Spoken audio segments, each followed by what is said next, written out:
Pesona Hewan Peliharaan Jiwa, atau Huan Chongxi. Dari bab 501 sampai bab 505. Di channel Novel Donghua. Bab 501, 2 miliar emas berkilau, tahanan tingkat 8 Kaiji.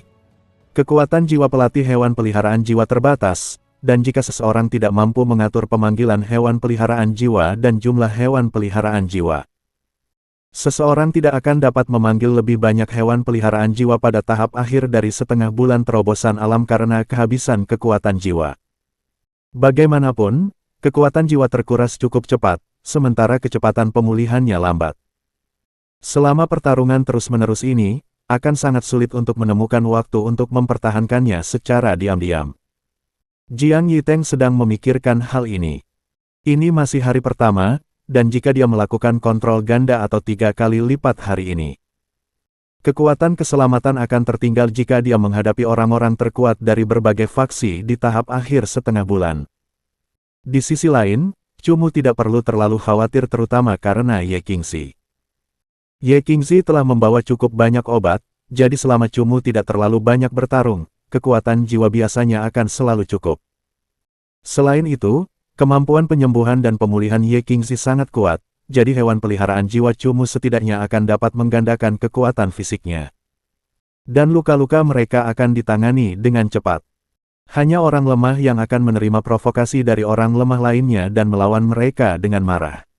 Jiang Yiteng berkata pada dirinya sendiri. Akhirnya, Pangeran Istana Mimpi Buruk menghirup udara dalam-dalam dan bersiap untuk menyerah dalam pertarungan. Dengan suara tenang ia berkata, anggaplah kalian beruntung. Lain kali kita bertemu, kuharap kalian akan memiliki cukup banyak cincin tahanan yang akan membuatku benar-benar berpikir untuk mengeluarkan jiwa kekuatanku untuk membunuh kalian.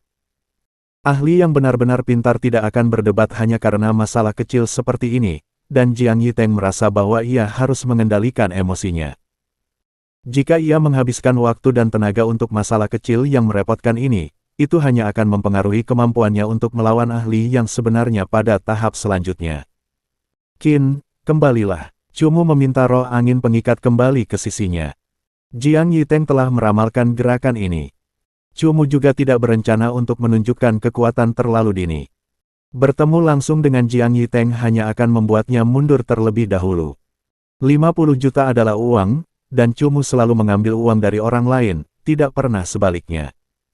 Kau tidak keberatan membiarkanku lewat, ya. Jiang Yiteng seolah menahan amarahnya dan membawa mimpi buruk putihnya kembali ke jembatan. Cumu tidak terus-menerus berdiri di ujung jembatan dan melanjutkan pertarungannya dengan Jiang Yiteng, sebaliknya membiarkannya berjalan ke atas jembatan. Tentu saja, untuk mencegah orang ini menipunya, dia mengambil tindakan pencegahan untuk terus berjuang. Namun, Jiang Yiteng tidak melanjutkan pertarungan. Sebaliknya, dia dengan arogan berjalan melewati Cumu dan sengaja mengingat seperti apa rupa Cumu dan Ye Qingxi. Kemudian, dia terus berjalan di sepanjang jalan setapak yang telah diubah oleh roh angin pengikat hingga tak dapat dikenali lagi menjadi kabut. Jiang Yiteng telah memperhatikan penampilan Cumu, jadi mengapa Cumu tidak melakukan hal yang sama untuknya? Satu-satunya orang yang benar-benar mensubscribe channel Novel Donghua dan mengancam di Istana Mimpi Buruk adalah dia. Lalu, Lu Sanli, dan kemudian Putri Jin Rou yang terus-menerus menyembunyikan kekuatannya. Di alam ke-8 dan ke-9 berikutnya, dia pasti akan bentrok dengan mereka. Jika dia memiliki pemahaman tertentu terhadap mereka, dia tidak perlu bersikap pasif saat melawan mereka. Tuan muda, bocah Istana Mimpi Buruk ini benar-benar sombong. Jika dia tahu bahwa kamu membunuh orang terkuat kelas 2, Ling He, aku yakin rahangnya akan copot. Setelah Jiang Yiteng pergi, Li Tua melompat ke bahu Cumu sambil berbicara. Dia memang sombong, tapi dia tidak bodoh. Cumu menganggukkan kepalanya. Kau membunuh Ling He. Ye Qingxi menatap Cumu dengan heran. Cumu telah menutupi banyak kejadian berbahaya di alam ke-7, dan hanya memberitahu Ye Qingxi tentang boneka wanita muda pembelot agar dia menganalisisnya. Oleh karena itu, Ye Qingxi tidak tahu bahwa bawahan boneka wanita muda pembelot yang telah dibunuh Cumu termasuk Ling He yang memiliki kekuatan tersembunyi paling dalam. Ye Qingxi mengetahui keberadaan Ling He melalui peringatan dari seorang teman lama. Sebelumnya, dia telah memberitahu Cumu bahwa orang ini sangat kuat dan dia harus ekstra hati-hati. Dia tidak pernah menyangka bahwa Cumu telah menghabisi orang yang memiliki harapan sangat tinggi untuk memperoleh kehormatan tertinggi di alam ketujuh. Cumu menganggukkan kepalanya, itu bisa dianggap tidak terduga. Dalam situasi normal, akan sangat sulit bagiku untuk menghadapinya. Kekuatannya lebih kuat dari Jiang Yiteng. Ledakan kekuatan Super Zhan Ye benar-benar tak terduga. Bahkan telah mencapai puncak peringkat Raja fase ke-10.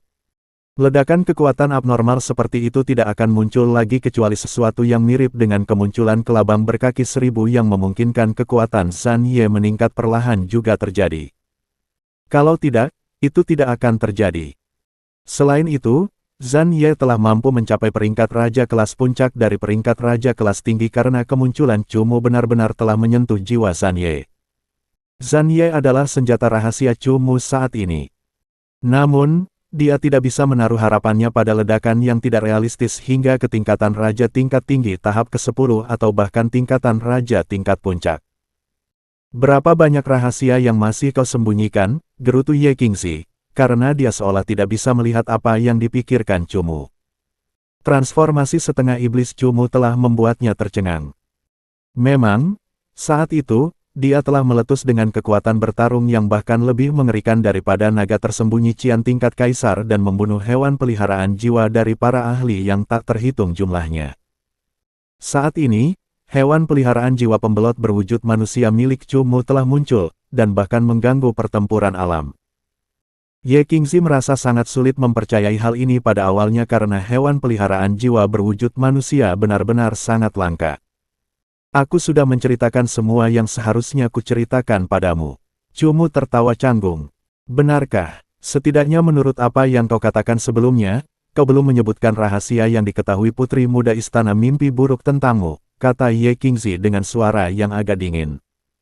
Setelah berbicara, dia melafalkan mantra dan memanggil bulan air kembali ke ruang hewan peliharaan jiwanya.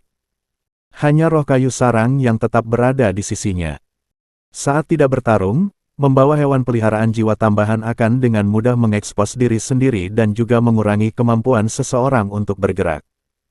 Ye Qingzi memiliki obat kekuatan jiwa, dan tidak peduli dengan konsumsi kekuatan jiwa semacam ini. Setelah mendengar kata-kata Ye Qingzi, Cumu mengeluarkan keringat dingin. Dia tidak menyangka bahwa Ye Qingzi akan begitu tajam. Sepertinya di masa depan akan sangat sulit untuk berbohong di depannya.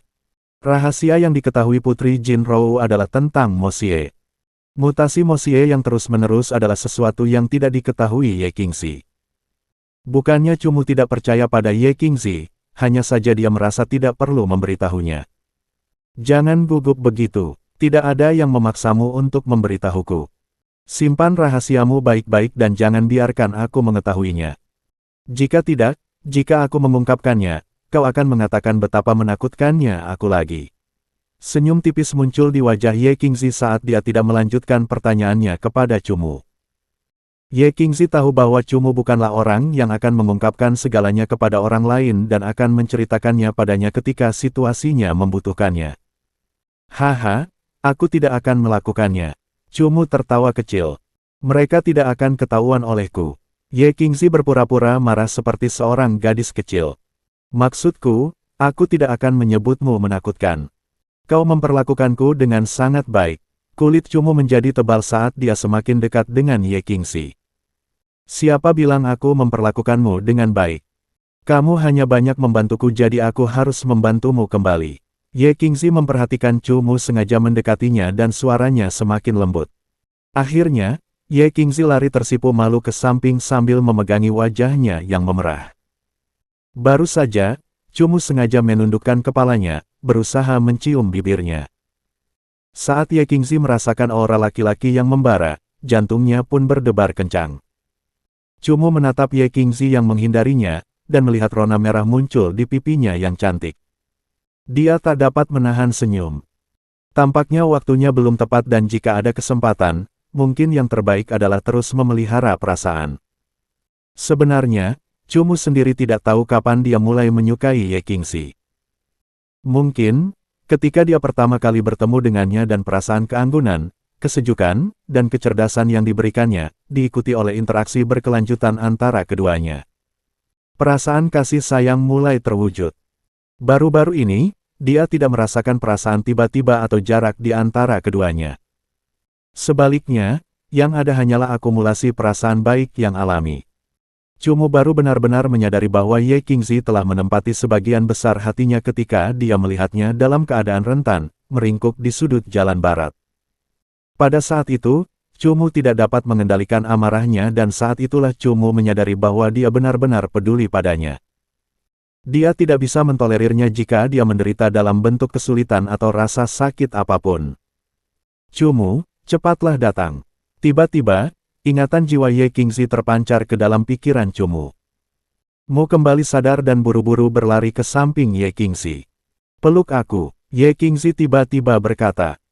Cumu tertegun, tetapi tak lama kemudian matanya berbinar. Kapan Ye Qingzi sampai pada kesadaran yang begitu menakjubkan? Mungkinkah itu cinta? Binatang impianku mendeteksi adanya ingatan jiwa yang berdenyut di bawah. Selain itu, berdiri di sini, aku punya firasat bahwa kita sedang dimata-matai. Ye Qingzi menggunakan ingatan jiwa untuk berbicara kepada Cumu. Sembari berbicara, Ye Qingzi berpura-pura akrab dengan Cumu dan lengannya dengan lembut melingkari lengan Cumu sambil berinisiatif memeluk tubuh kekar Cumu. Cumu menganga lebar, dia tertawa getir saat dia memadamkan pikiran-pikiran aneh yang baru saja ada di benaknya. Cumu dengan cepat memahami maksud Ye Qingzi, tetapi dia tidak berpura-pura sama sekali.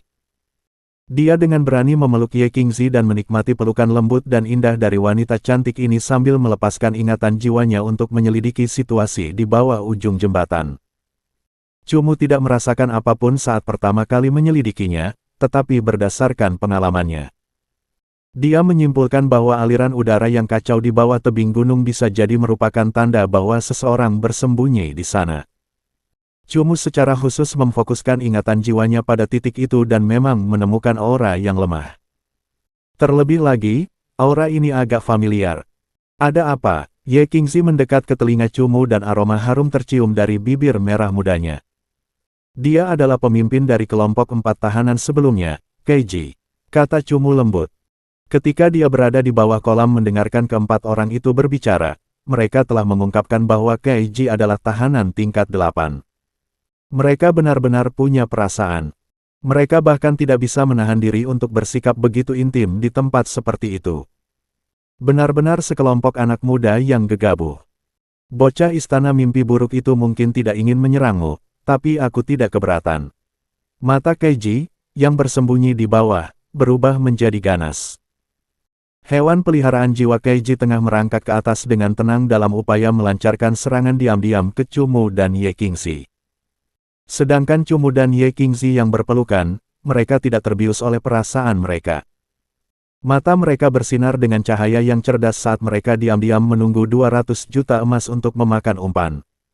Bab 502, aturan-aturan ini adalah peluang besar untuk menghasilkan uang.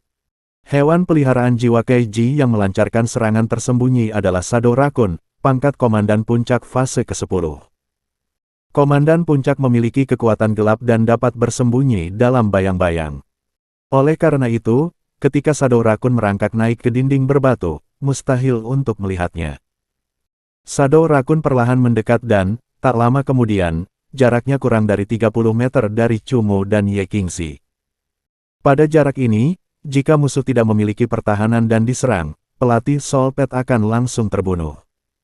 Shadow Blade, Keiji tersenyum penuh kemenangan, lalu memberi perintah pada panglima tertingginya Shadow Raccoon untuk mensubscribe channel Novel Donghua dan menyerang. Tubuh Shadow Raccoon sedikit bergetar saat tubuh hitamnya perlahan muncul di bawah tebing. Namun, ia tidak langsung menyerang, tetapi malah terus merangkak sejauh jarak tertentu. Shadow Blade, Keiji memberi perintah untuk menyerang lagi. Bagaimanapun juga, hewan peliharaan jiwa sekunder adalah hewan peliharaan jiwa sekunder. Bahkan reaksinya pun lebih lambat. Jika itu adalah hewan peliharaan utamanya, hewan peliharaan utamanya akan segera melancarkan serangan setelah mendapat perintah. Oleh karena itu, perasaan tidak puas terhadap Shadow Raccoon muncul di hati Keiji. Namun, bahkan setelah memberikan perintah kedua untuk menyerang, Komandan Puncak Shadow Raccoon tetap tidak menyerang. Sebaliknya, ia terus merangkak naik ke tebing, dan sudah berjarak 20 meter dari Chumu dan Ye Qingxi. Kaiji menggertakkan giginya dengan marah, tetapi segera menyadari ada sesuatu yang salah. Sekalipun reaksi rakun bayangan lambat, ia tetap tidak akan bisa menyerang setelah sekian lama memberikan perintah menyerang. Binatang mimpi. Kaiji tiba-tiba tersadar. Ia mengalihkan pandangannya dan menemukan bahwa binatang mimpi petir malam dan binatang mimpi jubah ungu milik Chumu dan Ye Qingxi sedang menggunakan pupil mimpi binatang mimpi mereka. Sebuah cahaya bersinar, dan mereka menggunakan kemampuan mimpi mereka untuk mengendalikan pikiran rakun bayangan secara paksa. Sial, aku ketahuan. Wajah Kaiji berubah gelap. Jika serangan diam-diam tidak berhasil, dia tidak akan bisa melawan dua orang dengan hanya 2 soul pad. Dengan segera, dia mengabaikan Shadow Raccoon yang dikendalikan pikirannya dan melompat menuruni tebing di atas binatang iblisnya menuju lembah yang sangat dalam. Dia dengan tegas memilih untuk melarikan diri. Qin, badai bawa dia kembali. Chumu tidak akan membiarkan 200 juta emas lolos begitu saja, jadi dia sebelumnya telah menyembunyikan roh angin pengikatnya untuk menyergap. Roh angin pengikat tidak perlu melantunkan mantra dan sepasang matanya yang jernih memancarkan cahaya. Badai tingkat 9 yang ganas dengan cepat menyapu dari dasar lembah. Badai itu menyerupai ular piton besar yang melesat dari kedalaman lembah yang diselimuti kabut dan menyapu Kaiji dan binatang iblisnya hingga ke jembatan batu. Iblisnya adalah Raja Semut tahap ke-10, jangan ceroboh. Ye Qingxi segera mengenali binatang iblis Kaiji jadi dia memberi Chumu peringatan. Teknik badai roh angin pengikat hanya dapat menyebabkan Kaiji dan hewan peliharaan jiwanya sedikit pusing. Segera setelah mendarat di jembatan, Kaiji menyesuaikan diri dan dengan marah menyerang Raja Semu fase ke-10-nya ke arah Chumu dan Ye Qingxi. Malam, kendali malam, Chumu langsung memerintahkan Night Thunder Dream Beast untuk menggunakan teknik domain. Tanpa domain kendali malam, binatang mimpi guntur malam tahap ketiga fase ke-9 mungkin akan kesulitan menghindari serangan Raja Semu fase ke-10. Saat itu sudah malam, dan saat Night Thunder Dream Beast mengeluarkan suaranya, seluruh lingkungan malam diselimuti oleh aura gelap yang pekat. Seluruh jembatan dari satu ujung ke ujung lainnya berubah menjadi wilayah gelap gulita yang bahkan tidak dapat ditembus oleh cahaya bintang. Pupil mimpi Night Thunder Dream Beast berkedip, menatap tajam ke arah Ye Qingxi. Fokus ini akan membuat teknik domainnya tidak memengaruhi penglihatan Ye Qingxi. Tak lama kemudian, Ye Qingxi mendapatkan kembali kemampuannya untuk mendeteksi dan melihat. Dia melihat Raja Semu tahap ke-10 menyerbu dengan gagah. Ye Qingxi memberi perintah kepada roh kayu sarang, dan cabang-cabang berduri mulai tumbuh dari setiap sisi jembatan, saling terkait untuk membentuk dinding cabang. Hei, hei! Kekuatan Raja Semu tahap ke-10 sungguh mengejutkan, tembok yang diciptakan roh kayu sarang Ye Qingxi hanyalah penghalang kecil, karena langsung ditembus. Kau ingin berhenti hanya dengan ini? Kaiji tertawa terbahak-bahak. Ia menunggangi iblis fase ke-10-nya langsung menuju Night Thunder Dream Beast milik Chumu. Jelas, ia ingin menghadapi bahaya untuk menyelamatkan Shadow Raccoon miliknya. Beng, beng. Batu kokoh yang menghalangi jalan di depan binatang iblis fase ke-10 hancur berkeping-keping. Pecahan batu yang tak terhitung jumlahnya beterbangan ke segala arah. Binatang mimpi jubah ungu milik Ye Qingxi melompat dengan lincah, dan riak aneh muncul di tanduk mimpinya. Ia menciptakan gelombang mental yang akan membuat orang lelah, dan ditransmisikan ke Raja Semu fase ke-10. Mata buas Raja Semu tahap ke-10 ini terkena kelelahan pikiran, dan perlahan-lahan menjadi tak bernyawa. Kecepatan pengisiannya melambat drastis, dan auranya melemah. Ketika Raja Semu fase ke-10 tiba di hadapan Raja Jubah Ungu, Raja Semu fase ke-10 tampak sangat lelah. Jangan terpengaruh oleh teknik mentalnya. Kaiji merasakan hewan peliharaan jiwanya mengalami beberapa perubahan aneh, dan dia langsung meraung marah. Jiwa Kaiji telah disegel, dan dia tidak mampu menggunakan teknik jiwa. Namun, dia dapat menggunakan ingatan jiwanya untuk merangsang pikiran hewan peliharaan jiwanya. Rangsangan mental dari guru roh ingatan kelima sangatlah kuat, dan mampu membangunkan Raja Semu fase ke-10 dari mimpinya yang penuh kelelahan mental. Ho ho ho. Setelah menerima rangsangan mental, binatang buas itu segera meraung. Sepasang matanya yang awalnya kabur kembali ke penampilan yang penuh dengan niat membunuh, dan sekali lagi menyerbu penuh semangat ke arah binatang mimpi jubah ungu. Ekor binatang mimpi jubah ungu mulai bersinar dengan kilauan ungu yang mengalir hingga ke punggungnya, menyebabkan tubuhnya berubah menjadi sosok cahaya ungu. Beng, Raja tahap ke-10 Keiji dipenuhi dengan kekuatan atribut binatang, dan menghantam batu besar dengan keras. Batu ini jauh lebih kuat dari batu biasa, tetapi beberapa retakan segera muncul yang perlahan meluas ke seluruh batu. Akhirnya, batu besar itu mulai bergoyang dan runtuh di bawah retakan. Kekuatan serangan Sudo Monarch tahap ke-10 cukup mengejutkan. Jika Purple Robe Dream Beast menghindar lebih lambat, ia akan terluka parah oleh serangan itu. Soul Pet lawan telah mundur sehingga Keiji langsung tersenyum. Dia sekarang sangat dekat dengan Shadow Raccoon-nya, dan selama dia tidak kehilangan Soul Pet, dia akan dapat terus menyergap kontestan generasi muda. Melewati kegelapan yang pekat, Keiji melepaskan kemampuan persepsinya yang jangkauannya terbatas kurang dari 30 meter. Efek Night Control sangat kuat dan rangkaian serangan Keiji sebelumnya sepenuhnya bergantung pada kesan-kesannya. Akan tetapi, ketika Keiji melepaskan ingatan jiwanya di wilayah Night Control yang gelap untuk menemukan Shadow Raccoon miliknya yang telah dikendalikan, ia menemukan bahwa ia tidak dapat menemukan jejaknya. Oh. Tiba-tiba, teriakan memilukan terdengar dari wilayah Night Control dan segera setelah itu, percikan darah segar beterbangan. Warna merah yang menawan itu memercik ke atas batu yang hancur di samping Keiji.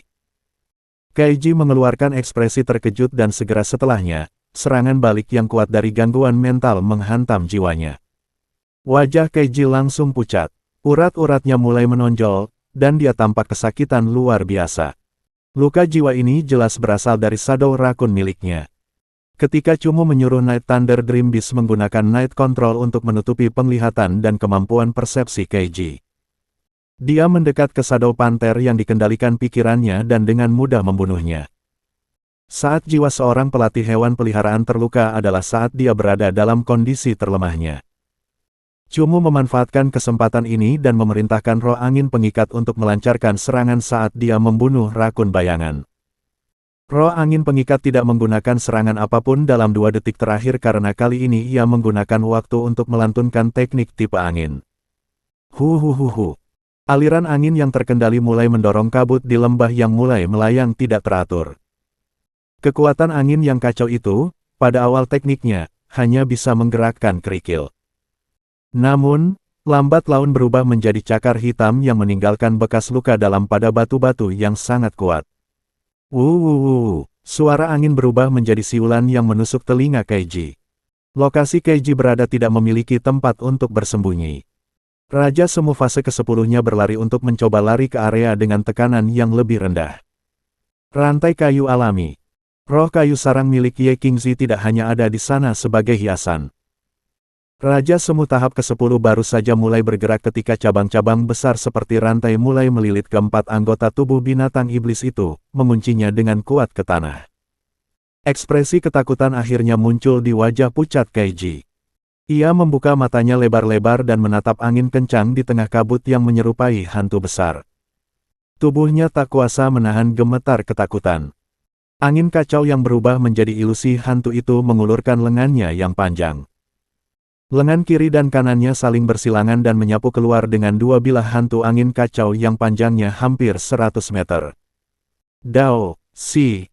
2 suara yang memecah udara terdengar. Bila-bila angin hitam yang kacau itu berkedip-kedip dengan cahaya perak yang tidak normal. Berubah menjadi 2 bilah pedang hitam yang saling terkait yang tertanam dalam tubuh Raja Semu fase ke-10. Tubuh Raja Semu fase ke-10 terkena serangan bilah hantu angin yang kacau dan terlempar ke belakang, menghantam dinding batu di belakangnya. Hal itu menciptakan lubang besar di dinding batu ini. Dan di keempat sudut lubang itu terdapat 2 bekas luka yang saling bertautan, begitu dalam hingga hampir memotong gunung. Puci. Darah segar muncrat keluar dari tubuh Raja Semu fase ke-10 yang mencapai jarak 10 meter. Chumu tahu bahwa serangan roh angin pengikat tidak akan mampu membunuh Raja Semu tahap ke-10, dan dia segera menyuruh binatang mimpi guntur malam menggunakan sinar penghancur. Roh kayu sarang dan binatang mimpi jubah ungu milik Ye Qingzi juga melancarkan serangan, menghancurkan Raja Semut tahap ke-10 itu lebih dalam lagi ke dalam lubang. Seluruh dinding batu mulai berguncang di bawah serangan bertubi-tubi yang terus-menerus. Tampaknya dinding itu akan runtuh. Setelah serangkaian serangan terus-menerus, Cumu dan Ye Qingzi akhirnya berhenti. Tidak ada lagi aura kekuatan hidup yang tersisa.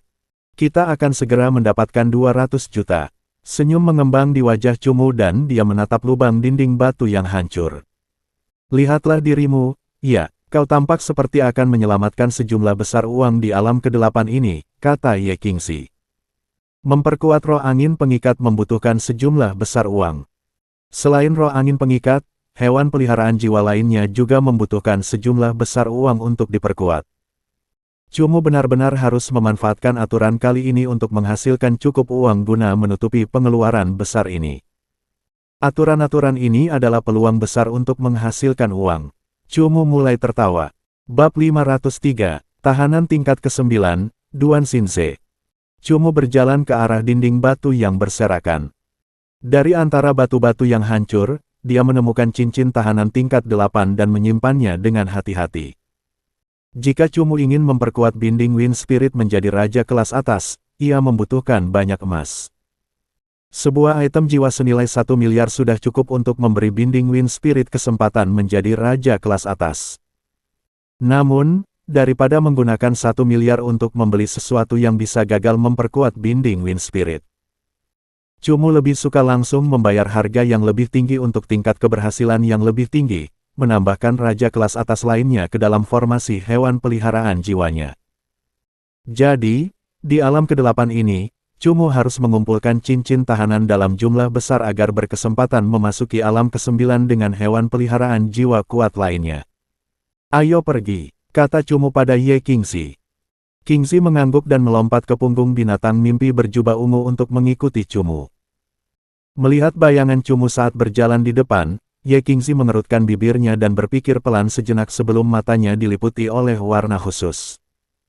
Dengan suara yang sangat pelan, dia bertanya kepada Cumu, "Cumu, setelah pertempuran alam, kemana kamu berencana pergi, tinggal di kota Tianxia?" "Mungkin tidak, aku akan melanjutkan ke timur," jawab Cumu. "Kenapa?" tanya Ye Qingzi. "Seorang lelaki tua mengatakan kepadaku bahwa timur adalah jalan kemajuan." Cumu tidak menoleh, hanya menjawab dan terus berjalan. Qingzi mengangguk dan berhenti berbicara. Cumu sepertinya menyadari sesuatu. Berbalik untuk melihat Ye Qingzi, dia mendapati Ye Qingzi menundukkan kepalanya sambil memikirkan sesuatu. Dia tidak bisa menahan senyum alami dan bertanya, "Qingzi, maukah kamu pergi denganku?" "Mungkin," Ye Qingzi mengangguk. "Mungkin," Cumu mengangkat alisnya dan menekankan. "Tentu saja." Ye Qingzi menatap Cumu dengan mata putih dan berkata dengan suara lebih pelan. Iklan oleh Pub Future. Baiklah. Sinar matahari siang menyinari gunung kehidupan surgawi yang gersang. Batu-batu yang berwarna abu-abu dan gelap menyerap semua energi ini, perlahan-lahan menyebabkan seluruh gunung mendidih. Saat gunung kehidupan surgawi menjadi tak berawan selama bermil-mil, seluruh gunung akan mulai mengeluarkan uap, seperti raksasa hitam yang berkeringat. Di jalan berbatu yang berkelok-kelok, seorang lelaki berpakaian sederhana dan kasar berjalan tanpa alas kaki di sepanjang bebatuan. Setiap langkah yang diambil pria ini menyebabkan kepulan uap putih mengepul. Langkahnya sangat lambat, seperti pengungsi yang dipukuli, berjalan perlahan menaiki gunung ini. Tangannya mengerut, di ruas jari telunjuknya terdapat cincin berbentuk khusus. Itu bukanlah cincin spasial yang dimiliki setiap pelatih hewan peliharaan, melainkan cincin tahanan. Beng, beng, beng. Tiba-tiba, suara lari hewan peliharaan datang dari belakang pria itu. Dengan asap mengepul, di bawah gunung muncul 6 tahanan yang mengendarai pangkat komandan fase ke-10 dengan lelah. Mereka berlari dengan arogan dan bersemangat, semuanya penjahat yang sangat miskin. Orang di depan, berhenti. Pemimpinnya adalah seorang pria berusia 40-an. Pria ini mengenakan pakaian pelatih hewan peliharaan jiwa yang lebih muda, jelas telah merampok beberapa anggota generasi muda alam ke-8. Cincin tahanan tingkat 8 di tangannya mengungkapkan identitas aslinya. Si Yong, orang ini sepertinya tidak asing. Tahanan tingkat 7 di samping pemimpin itu berkata dengan suara kecil.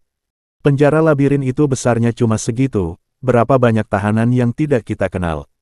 Tahanan tingkat 7 lainnya tertawa dan mengejek.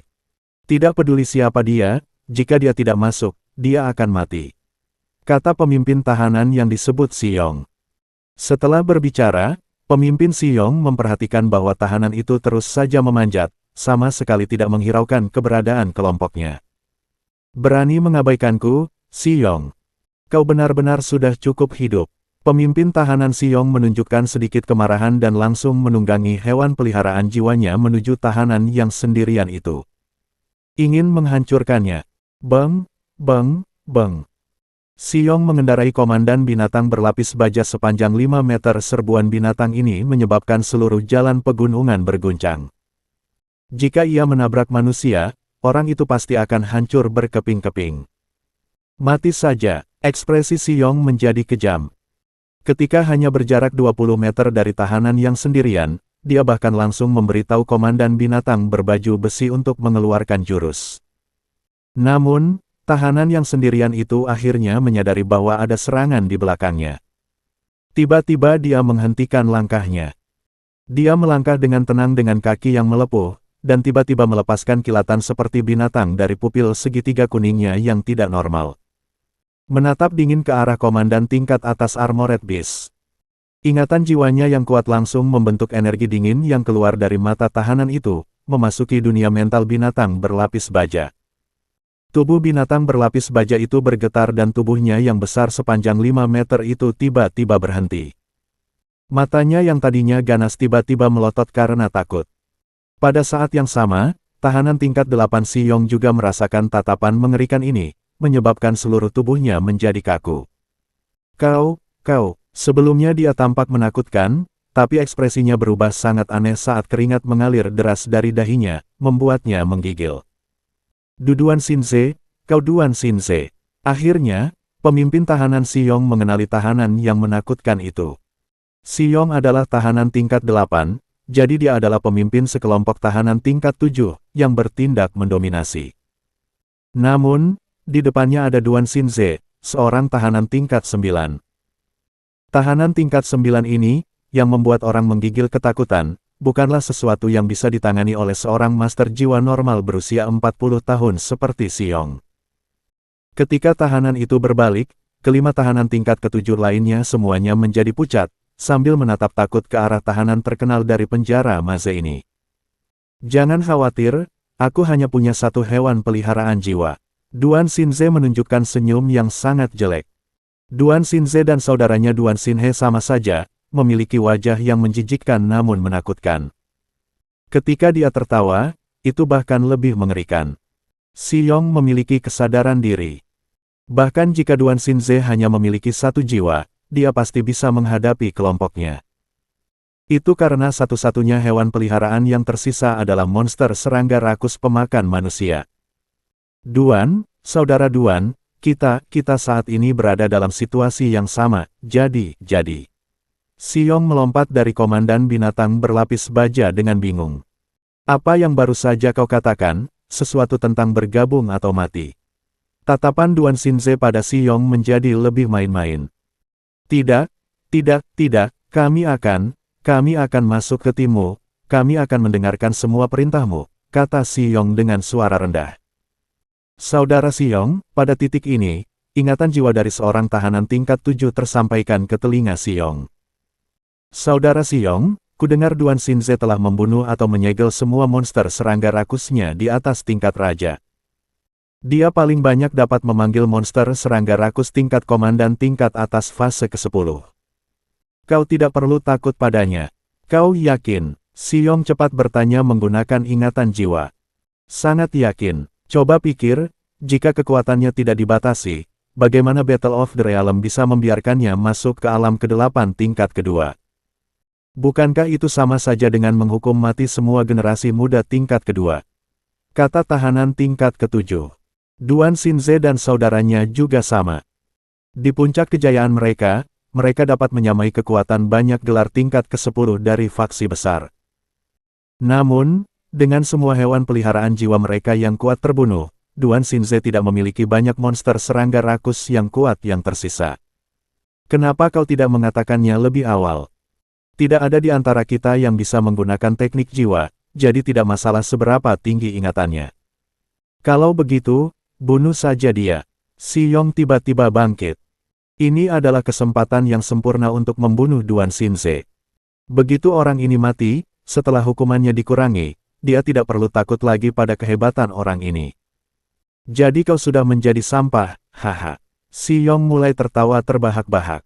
Sampah, aku memang sampah sekarang, kata Duan Xinze. Saudara-saudara, ayo kita bunuh dia sekarang. Si Yong segera mulai bergerak. Melompat ke atas binatang berlapis baja miliknya dan memanggil hewan peliharaan jiwa fase ke-10 Sudo Raja lainnya. Bunuh, bunuh. Setelah 5 tahanan tingkat 7 lainnya tahu bahwa Duan Xinze sudah menjadi sampah, mereka pun tidak takut. Mereka semua memerintahkannya untuk menyerang Duan Xinze. Duan Xinze masih berdiri di sana, wajahnya yang kering tersenyum, sama licik dan jeleknya seperti sebelumnya, tetapi di saat yang sama penuh dengan niat membunuh yang kejam. Tapi, meskipun aku sampah, menyingkirkan kalian semua sudah lebih dari cukup. Mata Duan Xinze sudah menunjukkan niat membunuh. Dia mendekati banyak hewan peliharaan jiwa, dengan tenang membaca mantra, menyebabkan cahaya berdarah muncul di dekatnya. Sinar matahari sore masih beracun seperti biasa saat menyinari bebatuan hitam, menyebabkan seluruh permukaan gunung retak. Bau terbakar tercium di udara, itu bau darah. Tidak peduli apakah itu darah segar atau darah kering, Cumu dapat menangkapnya dengan gesit. Ketika Cumu dan Ye Qingzi menunggangi Dream Beast di sepanjang jalan pegunungan, keduanya berhenti berjalan. Karena, di depan Cumu dan Ye Qingzi ada banyak hewan peliharaan jiwa dan pelatih hewan peliharaan jiwa yang tergeletak berantakan. Kejam sekali, semua kepala mereka dipenggal, termasuk pelatih hewan peliharaan jiwa. Ye Qingzi berhenti di depan mayat, ekspresinya sedikit berubah. Darah berada di bawah sinar matahari selama sekitar 6 jam, mereka semua pasti sudah menyimak channel novel Donghua dan terbunuh pada siang hari. Ngomong-ngomong, bekas cakaran ini sepertinya tidak asing. Cumu berjalan tanpa rasa takut dan membalik mayat-mayat itu untuk memeriksa. Cumu, tak satu pun dari cincin tahanan ini yang diambil. Ye Qingzi menunjuk beberapa cincin tahanan berdarah dan berkata, Cumu melihat tanpa diduga, ternyata cincin tahanan itu memang masih ada di sana. Para pesaing yang cukup kuat untuk membunuh tahanan ini dengan mudah harus mengetahui hadiah dari cincin tahanan, jadi kemungkinan mereka dibunuh oleh tahanan lain bahkan lebih tinggi. Bab 504, Pedang Harimau Bersayap Hilang, Sang Heng terluka parah bagian 1. Orang macam apa dia? Ini baru hari kedua, jadi mungkin tidak ada pertikaian kepentingan di antara para tahanan, karena belum perlu ada pertikaian di antara mereka sendiri, pikir Ye Qingzi. Tahanan ini sangat kuat. Cumu mengitari medan perang yang dipenuhi mayat dan membuat penilaiannya sendiri. Mengapa kamu berkata begitu? Mungkin itu adalah perkelahian antara dua kelompok tahanan, kata Ye Qingzi. Mayat-mayat ini semua mengalami serangan cakar, tanda teknik, dan jejak gerakan yang sama. Dan melihat hewan peliharaan jiwa yang mati ini, mereka semua sangat panik. Orang hampir tidak dapat melihat jejak bukti yang ditinggalkan oleh pembunuh hewan peliharaan jiwa. Ini berarti bahwa hewan peliharaan jiwa adalah binatang yang lincah dan sembunyi-sembunyi, tetapi itu juga berarti lawan memiliki kurang dari 3 hewan peliharaan jiwa. Kata Cumu. Deduksi berdasarkan jejak ini diajarkan kepada Cumu oleh seorang tahanan tua di pulau penjara. Namun, ketika tahanan tua ini menghadapi bahaya di pulau itu, ia dengan tegas meninggalkan Cumu dan melarikan diri. Orang-orang yang bekerja sama untuk mensubscribe channel novel Donghua dan sementara waktu di pulau penjara merupakan kejadian yang jarang terjadi. Orang-orang sepakat untuk tidak saling menyerang sampai mereka lolos dari bahaya, yang kemudian mereka akan berpisah. Ini terjadi beberapa tahun yang lalu, dan Cumu hampir melupakan tahanan tua ini. Kenyataannya, jika bukan karena tahanan tua itu, Cumu mungkin tidak akan bertahan hidup sampai sekarang. Sementara Cumu mempelajari sendiri beberapa teknik bertahan hidup, tahanan tua yang tercela itu mengajarinya sebagian besar. Dia mungkin tidak terlalu jauh dari kita. Kurasa pilihan kita untuk menunggu setengah hari sebelum masuk bukanlah keputusan yang cerdas. Kita akan bertemu lebih sedikit musuh, tetapi yang kita temui semuanya akan kuat. Ye Qingzi berkata dengan enteng. Kau benar, jika mereka adalah tahanan tingkat 8, bertarung melawan mereka demi 200 juta tidaklah sepadan. Cumu tertawa getir. Namun, kami setidaknya memperoleh cincin tahanan tingkat 8 dan 5 cincin tahanan tingkat 7 tanpa usaha apapun. Totalnya 450 juta. Jika ditambahkan dengan jumlah sebelumnya, totalnya menjadi 700 juta. 700 juta dalam sehari adalah sesuatu yang harus kami kumpulkan dengan susah payah sebelumnya.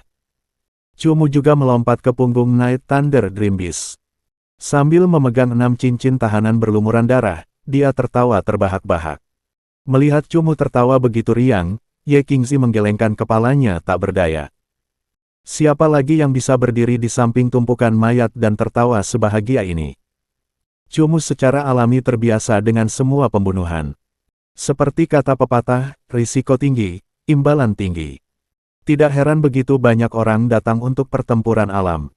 Begitu mereka berada di alam ke-8, jalan-jalan seperti berlapis emas. Jika mereka dapat bertahan bahkan untuk sementara waktu, mereka dapat memperoleh sejumlah besar uang untuk meningkatkan kekuatan hewan peliharaan jiwa mereka. Tentu saja, 700 juta tidak terlalu banyak, karena mereka harus membaginya di antara 2 orang. Cumu membutuhkan setidaknya 3 miliar emas, yang berarti mereka perlu mendapatkan 6 miliar emas. 6 miliar emas adalah angka yang sangat besar, Cumu tidak sabar untuk melepaskan bakatnya dalam membunuh. Cumu dan Ye Qingzi sengaja memperlambat langkah mereka. Tak satu pun dari mereka ingin bertemu dengan tahanan kuat yang bisa membunuh 6 orang sendirian. Saat mereka berjalan maju, mayat-mayat di jalan bertambah banyak. Yang menarik, banyak pemain tampaknya tidak mengetahui rahasia cincin tahanan. Ketika mereka membunuh tahanan, mereka tidak mengambil cincinnya. Cumu dan Ye Qingzi hampir menjadi orang terakhir yang naik gunung, jadi Cumu mengumpulkan 6 cincin hanya dari mayat-mayat. 6 cincin ini semuanya adalah peringkat ke-7. Ini berarti bahwa, pada hari ketiga, Cumu telah memperoleh 1 miliar emas. Kecepatan mendapatkan uang ini tidak terpikirkan. Kita harus tahu bahwa hadiah 1 miliar dolar dari level ke-9 akan membutuhkan pemegang gelar peringkat ke-9 untuk menghabiskan setidaknya 1 bulan kerja keras untuk menyelesaikannya. Cumu baru memasuki ranah ke-8 selama 3 hari dan telah menyelesaikan apa yang akan dilakukan pemegang gelar tingkat ke-9 dalam sebulan. Namun, pada hari keempat, semua cincin di mayat-mayat di pinggir jalan menghilang. Jelas, berita tentang cincin tahanan telah menyebar, yang berarti Cumu mungkin tidak akan menemukan uang dengan mudah lagi. Hui. Binatang mimpi berjubah ungu yang sangat sensitif dan waspada mengeluarkan panggilan, memberitahu Cumu dan Ye Qingzi tentang kehadiran suatu organisme di depan. Bab 505, Pedang Harimau Bersayap Hilang, Sang Heng terluka parah bagian 2. Di depan ada 2 batu besar yang menciptakan lorong sempit. Lorong itu hanya bisa dilalui oleh 2 orang sekaligus. Cumu jelas tidak akan mengambil jalan seperti itu tanpa tempat untuk menghindar. Dia mengendarai Night Thunder Dream Beast-nya ke atas bebatuan halus dan melihat ke bawah dari atas. Kamu. Raungan pelan datang dari balik bebatuan, suaranya disertai rasa sakit. Cumu dan Night Thunder Dream Beast melompat turun dan berbalik untuk melihat hewan peliharaan berbulu ungu di depan bebatuan, seolah bersembunyi di sana. Bulunya kusut karena darah, sementara keempat anggota tubuhnya yang kuat semuanya terluka parah. Lebih buruk lagi, sayapnya yang berbulu ungu compang camping dan benar-benar patah. Singa bersayap pedang petir. Cumu menatap hewan peliharaan jiwa tingkat komandan kelas atas yang terluka ini dan secara khusus mendeteksi auranya menggunakan ingatan jiwanya. Setiap hewan peliharaan jiwa, bahkan dari spesies yang sama, memiliki aura yang berbeda. Cumu merasakan keakraban dari singa bersayap pedang petir ini saat menyelidiki ingatan jiwanya. Qingzi, biarkan roh kayu sarangmu menyembuhkannya, kata Cumu kepada Ye Qingzi di sisi lain. Ye Qingzi juga menunggangi binatang impian berjubah ungu miliknya turun dari bebatuan di atas. Melihat hewan peliharaan jiwa yang terluka ini, dia tidak bertanya apa-apa, hanya memberitahu roh kayu sarangnya untuk mulai merapal teknik penyembuhan kehidupan. Kamu mengenali hewan peliharaan jiwa ini? Ye Qingzi akhirnya bertanya. Kebaikan hati Cumu ada batasnya. Dia tidak akan menolong hewan peliharaan yang bisa menjadi jebakan atau bahaya tanpa alasan yang jelas. Itu adalah singa bersayap pedang petir milik Sang Heng. Saat bertarung dengan Shen Yichen, aku melihatnya memanggilnya dan mengingat auranya. Cumu melangkah maju dan menepuk harimau bersayap pedang petir yang terluka itu dengan lembut untuk menenangkannya dan menerima penyembuhan dari Ye Qingxi. Harimau bersayap pedang petir tadinya masih memamerkan taringnya, tampak siap menyerang kapan saja. Namun, dengan sedikit penghiburan dari Cumu, hewan peliharaan pintar ini mengenali Cumu dan melepaskan segala permusuhan terhadapnya, mengeluarkan lolongan pelan untuk memberitahu Cumu sesuatu. Kamu sembuh dulu, begitu kamu bisa lari, baru kamu bisa bawa aku ke tuanmu, kata Cumu. Ho, mendengar kata-kata Cumu, singa bersayap pedang petir mulai gemetar. Ia memaksakan diri untuk berdiri dan berdarah-darah, seolah siap untuk lari. Cumu tercengang, melihat hewan peliharaan berlumuran darah namun bertekad ini berdiri. Cumu segera menyadari pikiran harimau bersayap pedang petir. Pemiliknya pasti dalam bahaya. Qingxi, kamu tinggallah di sini dan urus semuanya, aku akan pergi duluan dan memeriksa semuanya. Cumu berdiri dan berkata kepada Ye Qingxi. Sebagian besar lukanya adalah luka luar, jadi dia akan segera bisa bergerak. Aku akan segera menyusul, Ye Qingxi mengangguk. Jika kamu menemui situasi apapun di sini, suruh binatang mimpi berjubah ungu milikmu segera memberi tahu malam. Cumu mengingatkan Ye Qingxi dan melaju ke arah depan. Hewan peliharaan berjiwa spesies yang sama memiliki indera telepati yang khusus. Jika mereka tidak memiliki hubungan khusus ini, Cumu tentu saja tidak akan membiarkan Ye Qingxi sendirian. Huhuhu. Angin menerpa wajah Cumu. Angin itu datang dari depan. Cumu sengaja menarik napas dalam-dalam untuk merasakan darah di udara. Sangat dekat, Cumu segera merasakan aroma darah yang sangat pekat tercium dari depan, dan dengan cepat mendekat. Cumu menyuruh Knight bersembunyi di balik bayangan bebatuan, menunggu pria beraroma darah itu muncul. Tak lama kemudian, dari sudut jalan muncul seorang pelatih hewan peliharaan yang sedang menunggangi Lin Yinbis. Pelatih hewan peliharaan jiwa ini berlumuran darah, dan baju zirah binatang Lin Yin yang biasanya megah dan bersinar hancur berkeping-keping, tampaknya rusak parah, jelas mengalami kerusakan serius. Sang Heng, kata Cumu terkejut pada pelatih hewan peliharaan jiwa itu. Siapa? Sang Heng masih dalam keadaan tegang. Mendengar seseorang meneriakkan namanya, dia bahkan segera memerintahkan binatang Lin Yin-nya untuk menerkam ke arahnya. Namaku Chu Chen. Sosok Cumu dan Night Thunder Dream Beast perlahan muncul dari balik bayangan. Sang Heng segera menghentikan serangan Lin Yin Beast dan tampak sangat gembira.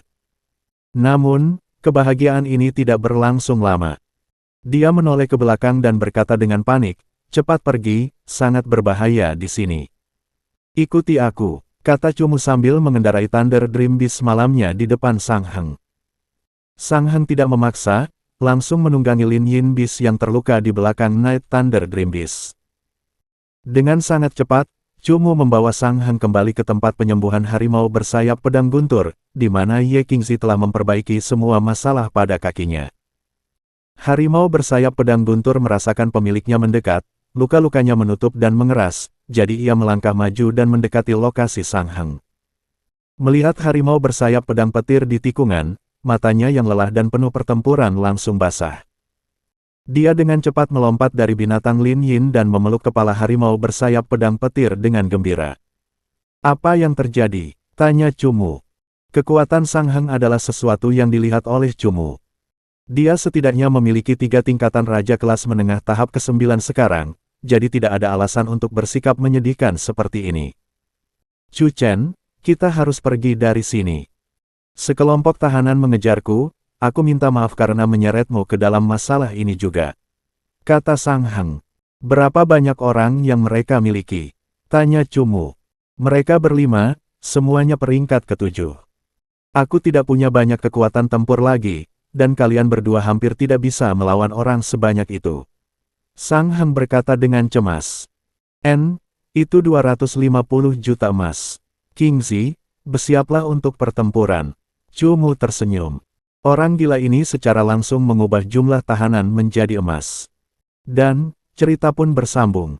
Terima kasih buat Anda yang sudah mengikuti alur cerita The Charm of Soul Pets atau Huan Chongxi di channel Novel Donghua, dan yang sudah bantu subscribe. Semoga selalu diberi kesehatan, dimudahkan segala urusan, dilancarkan usahanya, dan dimurahkan rezekinya. Bagi yang suka dengan alur cerita Donghua yang lainnya, silakan cek di playlist, yang tentunya pasti tidak akan kalah seru ceritanya. Dan semuanya sudah Mimin rangkum di sana. Semoga bisa terhibur dan terima kasih.